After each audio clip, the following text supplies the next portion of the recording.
Bonjour Valérie Ayé.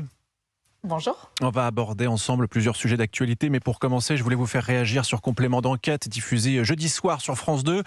Documentaire à charge contre CNews, première chaîne d'infos en continu en France, l'accusant de ne pas respecter le pluralisme. Sauf que quelques heures avant, l'Arcom, le gendarme de l'audiovisuel, a désavoué une partie du reportage, affirmant que le pluralisme était bien respecté sur CNews et que les chiffres de Reporters sans frontières cités dans le documentaire étaient faux.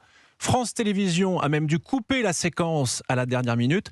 Est-ce que ça vous choque, madame, de voir le service public dépenser l'argent des Français, c'est l'argent de nos impôts, environ 400 000 € pour ce documentaire, avec des erreurs donc manifestes Est-ce que ça vous choque de voir le service public finalement prendre parti ?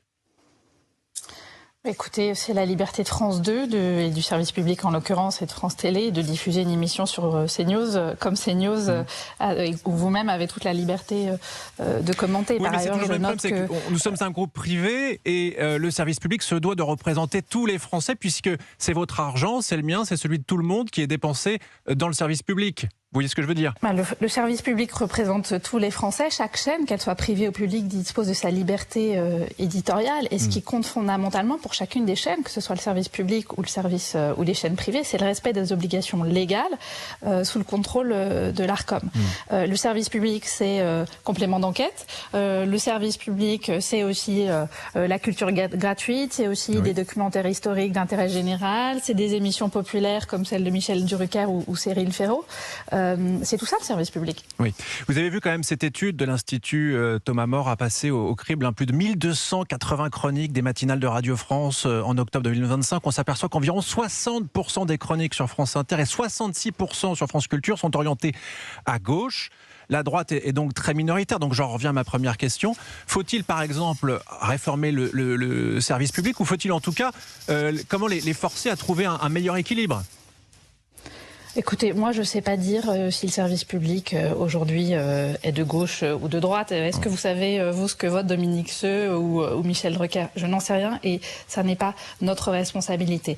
La seule chose qui compte pour le service public comme pour vos chaînes, ce sont le respect des obligations légales, le pluralisme, l'indépendance de l'information, et ça n'est pas aux responsables politiques, ça n'est pas aux autres chaînes d'en juger, parce qu'on est dans un état de droit avec une séparation des pouvoirs, et il y a un organe indépendant qui s'appelle l'Arcom, qui est chargé de veiller au respect de ces obligations. Et l'Arcom, justement, a désavoué donc une partie du reportage de Complément d'enquête en expliquant très clairement que les chiffres sur le pluralisme n'étaient pas respectés sur CNews, ce qui était faux. Par exemple.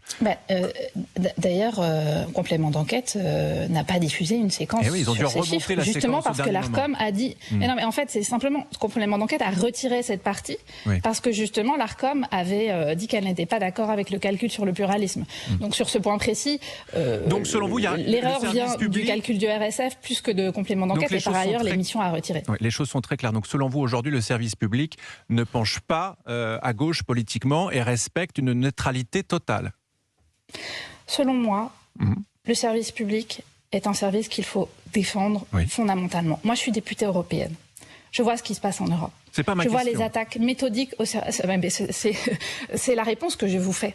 Je ne sais pas dire en tant que responsable politique quelle est la ligne sur le service public. Je sais vous dire que le service public en France doit respecter des obligations légales qui sont contrôlées par l'Arcom. Je sais vous dire qu'en Europe, le service public dans certains pays est attaqué fondamentalement.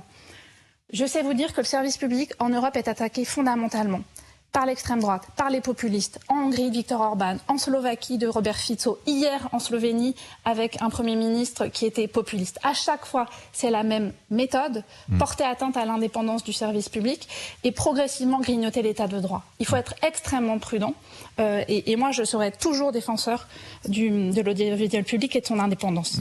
Emmanuel Macron envisageait de confier à Reporters sans frontières la labellisation des sites d'information. Peut-on vraiment leur confier ce rôle alors que ces dirigeants ont des positions politiques, pour le coup, très marquées à gauche ? Je le redis, monsieur, et j'en resterai sur ce point. Le service public en France doit être protégé. On peut. Il doit représenter tout le monde. C'est le sens de la ministre, de l'engagement de la ministre de la Culture.